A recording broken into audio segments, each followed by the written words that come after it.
We are coming up on the anniversary of what I consider to be the weirdest thing to have ever happened in my lifetime.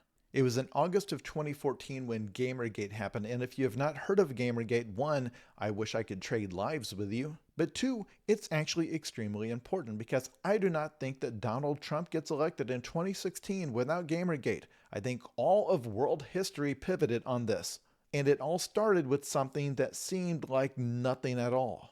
The first thing you need to understand is that on the internet, and when I say the internet, I'm specifically talking about places where people go to discuss things. Back in the olden days, it was chat rooms and message boards. These days, it's social media. But in those spaces, it's always been very common for some conflict that's occurring in an obscure subculture to break containment so that everybody is talking about it for a day. For example, there may be some scandal in the competitive fishing world where a guy has been caught cheating. Or maybe some prominent person in the world of scrapbooking gets accused of racism. What matters is everybody will start talking about this drama that they themselves are not involved in, and in fact involves people and a subculture that they hadn't even heard of until that day. There's just something captivating about this particular conflict that makes everybody else want to talk about it, and then after about one day, everybody moves on. This is what most of us thought Gamergate was the day that it started.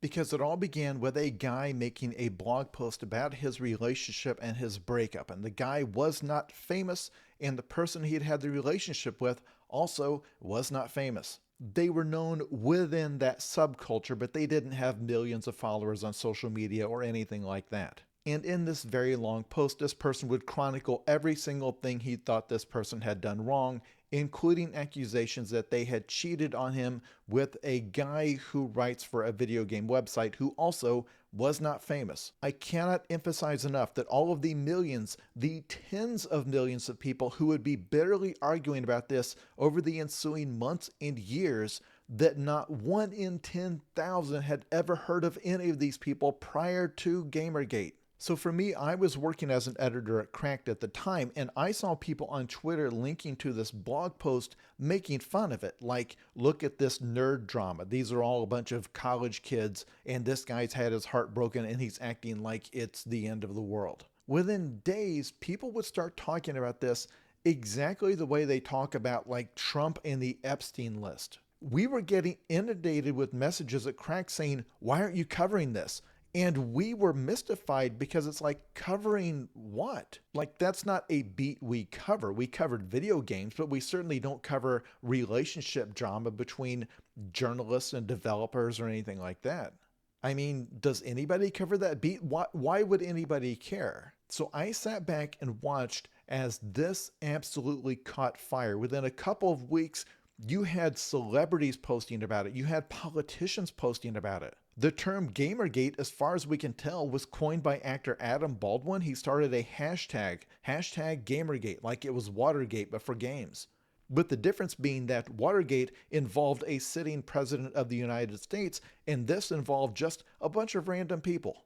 By that next year, Zoe Quinn would wind up speaking in front of the United Nations. The year after that, Trump would be elected president. Meaning it's likely that all of world history changed because of this. Do you understand? This was the beginning of young men swinging to the right on cultural issues, and that would continue over the next decade. So I want to take a minute to explain how we got here, and to do that, we need to rewind a little bit to the beginning of communication via written language. Ever since writing was invented, communicating with somebody via writing was totally different from doing it verbally. Just for logistical reasons. Like, if you're going to sit down and write out a letter or a telegram, there's time involved, there's expense involved. You know it's going to take a while before they see it. So it's a totally separate state of mind. You are sitting down, you're getting your thoughts together, you've got limited space, you are considering your words. And whether you think about it consciously or not, part of what you're doing is trying to make up for the fact that when you communicate with text, you're losing 90% of the meaning. I mean, just logically, a phrase like, "I'm going to kill him," that can be anything from an actual expression of criminal intent to just something you say in response to your best friend playing a prank on you. Your tone of voice, your body language, the context, all of that would convey what you meant if somebody heard you say it. If you wrote that phrase down, you would need to do a lot of extra work to make it clear what you meant. So when the internet came along and you started having people do real-time conversations over text in chat rooms and message boards, all the stuff people were doing back in the 90s, everybody who was there started to see very specific and curious patterns emerge because people were now speaking in real time, but doing it with text, doing it without the benefit of facial expressions and tone of voice and body language, and often doing it without the context. A phrase like, "I'm going to kill him," a lot of how you interpret that is based on who is saying it. The other problem is that when you're communicating this way, you also cannot tell how the recipient is responding, which also changes everything about how you communicate. In real life, if you've done something to upset me, it is entirely possible for me to convey that without saying a word. You know, we're in line at the grocery store and this person started to get in line in front of me, and the look I gave them made them realize, oh, I'm sorry, this is not the end of the line. On the internet, when you're trying to convey that you're upset about something, but you cannot tell how that person is receiving it, this is a problem. Because the whole goal of communicating anger or frustration is you want the other person to feel it. You want them to feel a moment of anxiety. You want them to be upset, to say, oh, I have done something to upset you. I have now felt your emotion. I'm now feeling negative emotions. I'm going to change my behavior. But if online you do something that bothers me, one, obviously I cannot just give you a look.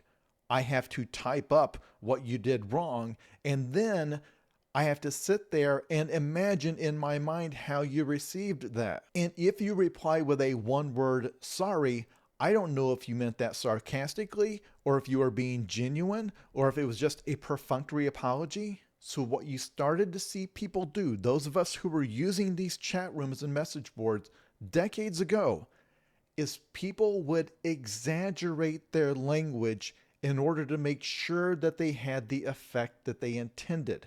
In everyday life, somebody who flies into a rage at every tiny offense, somebody who exaggerates the drama of their everyday life, who acts like every minor inconvenience is the greatest crime ever committed, that person would be seen as having a personality disorder. On the internet, the way people talked made it sound like they all had that personality disorder. It was routine for people to respond to insults with death threats. Because with just text, with just the language, they were trying to make up for everything that is lost when you don't have a tone of voice or body language to convey emotion. And this happened even with totally inconsequential subjects. If you saw a bunch of people online really hyping up some movie and then you went to go see that movie and you were disappointed in it, you would not just come back online and say, hey, I went to see that Star Wars prequel. I didn't think it was very good. No, you would come back and say, this is the worst film ever filmed. It is a crime against humanity. This movie is worse than 9/11. The only way to feel like people were seeing your opinion and perceiving it and treating it as important was to exaggerate your opinion. And if you felt like you had been mistreated by a moderator or another poster in the chat room or on the message board, if you merely said, hey, it's annoying what this person said to me, you always felt like you weren't going to be heard, that it was going to be ignored. So you would have to exaggerate the offense. You would have to say that you were traumatized by it.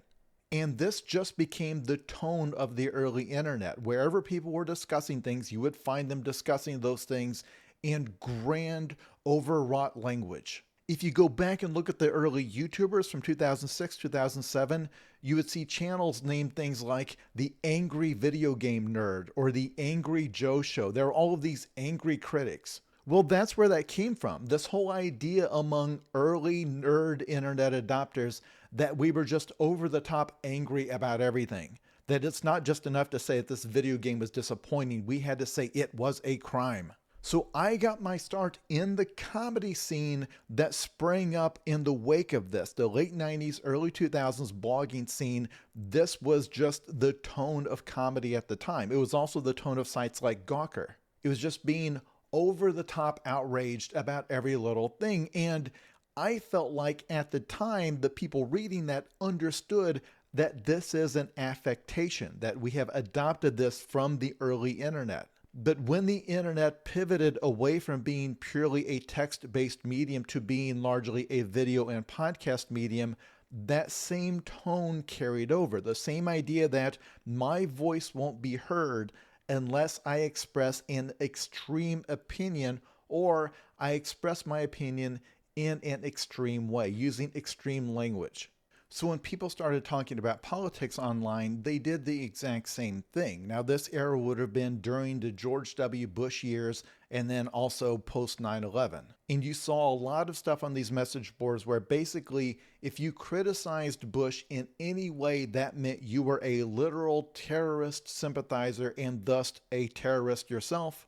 And on extreme left-wing spaces, if you expressed any kind of support for George W. Bush, that meant you were a fascist, because he is literally Hitler, that his invasion of Iraq is exactly like Hitler's invasion of Poland.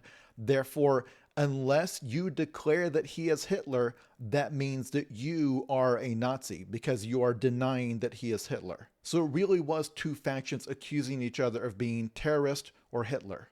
Now, you may have already noticed that that kind of discussion benefits a specific personality type. People who like talking like this, people who can sit at a computer for 14 straight hours saying things like this. So when you went to the most extreme discussion spaces, it's not just that the culture of the internet dictated that people speak in this very inflammatory way. It's that you would often find the discussions led by the most mentally unwell people there. And in many cases, it's not people that necessarily had mental illnesses. A lot of times they were just young. I mean, let's be frank, if you're 19 years old, you should be out there calling everybody a Nazi or a communist. You should be some sort of extremist. You can become moderate when you're older. When you're a kid, you should be saying, yeah, why do we have laws? Or why does private property exist? There'll be time for nuance later. But on the internet, the most extreme person, for whatever reason, tends to dictate the tone of the discussion. So as the Bush years became the Obama years, you started to see two different subcultures arise, mostly on Tumblr on the left and on 4chan on the right. So it was from Tumblr and those subcultures that you started to hear language like white privilege and intersectionality kind of permeate out into the culture, things that previously you would only hear in academia. During the Obama years, when you started to see kind of a movement to the left culturally, you saw gay marriage become legal.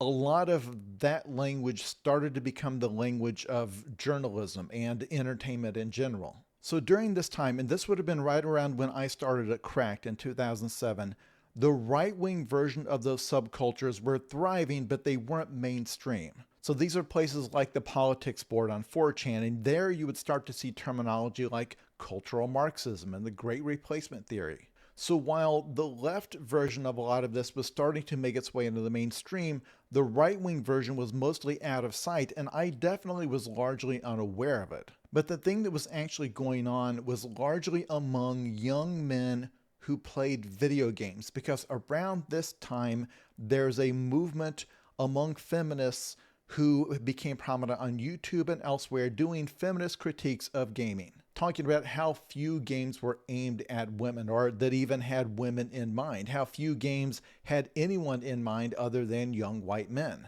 And because of the way we talk about and think about things online, instead of the response being, hey, I think this criticism is overwrought, or I disagree with it, or these companies are just appealing to the largest part of their player base, their response was, this is the literal apocalypse. These people are trying to destroy all of civilization, that this is a form of the cultural Marxism, which are ideas that are designed to literally destroy society. It's hard to overstate how much these two sides mirrored each other in the way they talked. This is not to say that they are equal in their positions that they're taking. Anyone who has followed my career for the last 20 plus years knows that I don't have to stop every minute to say that I think Gamergate is bad. We wrote entire columns about it. We made videos about it. But there was a mechanism where each side was holding up the loudest and most extreme fringe figures on the other side and said, see, this is what we're fighting. On extreme leftist spaces, yes, it is true that they started saying this thing that dehumanizing language is the first step in a genocide. Therefore, if you use dehumanizing language, you are doing a genocide. Therefore, we have declared this specific word is forbidden, and if you use this word, you are literally guilty of genocide.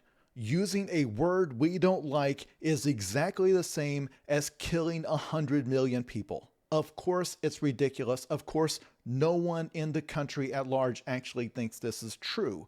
But the people who said that kind of thing made for a very easy target for the opposition to say, see, these people are just another kind of authoritarian. At the heart of many, if not most young men, is a giant red flashing button that says sexual insecurity. These are young men who feel like they went through puberty and then high school and found that their entire status, their success in life was tied to could they get a pretty girl to be their girlfriend, which meant in their eyes, all of their success and status was being locked away by the women. It was them who were doling it out. They also perceived, due to their very limited worldview and experience, that based on what they saw in middle school and high school, that the pretty thin white girls were the most privileged people in the history of the universe. The girls wanted to be their friends. All the guys wanted to date them. They got good grades. They won all of the awards. They became cheerleaders. They were destined to go off to good schools.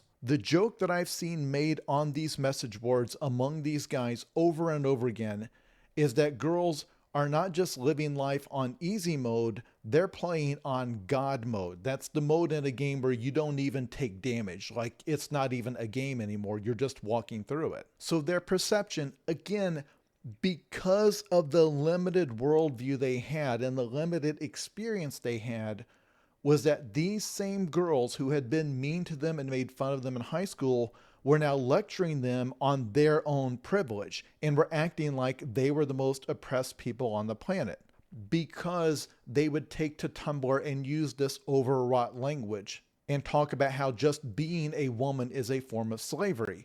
And again, if your only life experience and your only context for history is the 16 years of school you've been through, that will not just sound ridiculous, it will sound disgusting, like it's a horrible thing to say. And then if you can get around like-minded people who all agree with you, then all of that insecurity and all of that outrage just keeps spinning up higher and higher. It just becomes a runaway reactor. So when Gamergate came along in 2014, that had really just been the latest in a series of events where they had tried to take some kind of a controversy where they caught a feminist saying something inappropriate or doing something else that they perceived as being wrong and trying to turn it into some sort of a huge controversy to recruit people to their side. To this day, I honestly don't know why the Zoe Quinn letter was the thing that finally lit the fuse on the whole movement, but it was. It's the one that finally took off. But by the time it came along, the technique for doing that had become well established, where if you have a cause or a movement or just a group that you're trying to grow, if you find somebody on the opposition who has committed some kind of a sin, there's a specific process of then digging into their past for everything they've ever done wrong, everything they've ever said that was maybe inappropriate. You find every conflict they've ever been involved in, and you put it all together into a doc. These days, they would make it into a YouTube video, but back then, they would do a document that lists everything that person has done wrong, and it is with one goal, which is to activate the rage in the reader, to unperson the target, to render them not a human being anymore, to turn them into a monster, to turn them into a perfect object of hatred. And the first step is always to exaggerate every single sin and to take everything they've done, including the good things they've done, and to try to spin it in the other direction as more of a sign that this person is some kind of a monster. These days, you would call them a grifter or an abuser or whatever. For example, there's currently a drama on TikTok where a self-published author raised money for a book that people said wasn't very good, and so they started to feel scammed. So immediately they start digging into this person's past, and they found where they had raised money for a service dog, like for their disability, and immediately started accusing this person of having run a service dog scam when it turned out that wasn't true. But they needed more to the accusation because, again, the thing they had actually done wasn't enough. They needed to develop the doc. They needed to develop that piece of propaganda that would stir up the rage mob to go after this person. And every single cancel mob I've seen in my entire life, regardless of the target, has done this. Within 5 minutes, they will stray from the actual bad thing the person had done to either exaggerating the charges or making up new ones or reinterpreting good things they had done in the past as being nefarious, usually by saying, well, that was just part of their cover. Like, never mind that every single human that has ever lived has done some good things and some bad things. No. In this case, we have uncovered that this person is actually a monster, which means all of the good things they did were fake. They were just trying to hide the monster they were behind their mask, which is objectively an insane thing to believe. That's not how it works. But this is not about trying to understand anything about people. This is about producing a piece of propaganda that will get people on your side, that will grow your movement or advance your cause or will grow your group. And the doc they put together for Gamergate was so perfect as a recruitment tool that within weeks you would see old men posting about it, like people with actual reputations and esteem. And with that was developed the pipeline that would become so effective and that would change the world. That if you start with sexual insecurity, you can get young men to follow you down a path where you don't even have to promise these young men anything that's going to benefit their actual lives. The only thing you have to promise them is that I will punish these women who made you miserable, these women who you perceive as having ruined your life, because they withheld from you status or they made you feel weak or weird, because they were overwrought in the way that they criticized the words you were using. And then it is very easy for a politician to then take them down a road and say, well, actually, everything that's wrong with your life is due to this. Are not these the same people that are trying to make you feel bad for wanting to drive a sports car or a big truck? Are not these the people who are trying to make you feel bad for eating hamburgers? All of this stuff that they claim is for the environment, it's really just an attack on you personally. All the stuff that you as a teenage boy like to do, like eating hamburgers and playing with toys, they're trying to take that stuff away from you in the name of environmentalism or social justice. But in reality, it's just these bullies, these mean girls from school still being mean to you to this day. All of those feelings you felt when you were at your most vulnerable and most hormonal as a teenage boy, actually, those were correct and you should cling to them forever. This is why all of these male influencers are always showing themselves doing the most boyish things, like they're all into UFC and into big flashy sports cars and wearing ridiculous clothes branded with their logo, and saying, see, I will bring back true manhood, but the manhood they're demonstrating and describing is just being a teenage boy forever. That I will come and protect your video games and your cool cars and your right to tell offensive jokes anytime you want, anywhere you want. And here's the thing, I can't describe any of those guys as monsters because if I had been born 5 years later, that would have been me. I spent my whole high school and college years listening to right-wing talk radio. I fell right into that. Everything they did when they would hold up some loathsome figure on the left who is a feminist who is being overwrought in her criticism of men or the patriarchy, that pressed a big red button inside of me that at the time I thought, yes, it's just logic. But it was never logic. It was always just the insecurity I felt as a high school nerd who didn't date. Most of the views that I changed and moderated on, it wasn't because I achieved enlightenment or studied, it's because I just got older. I saw more of the world, I met more people, I worked with more indifferent people. But I can watch the way politics is discussed today, even from the White House, and it is all aimed at the level of someone thinking at a teenage level. It is playground insults. And I've heard some people say that, you know what, you never really leave high school. Those insecurities you developed back then are always with you.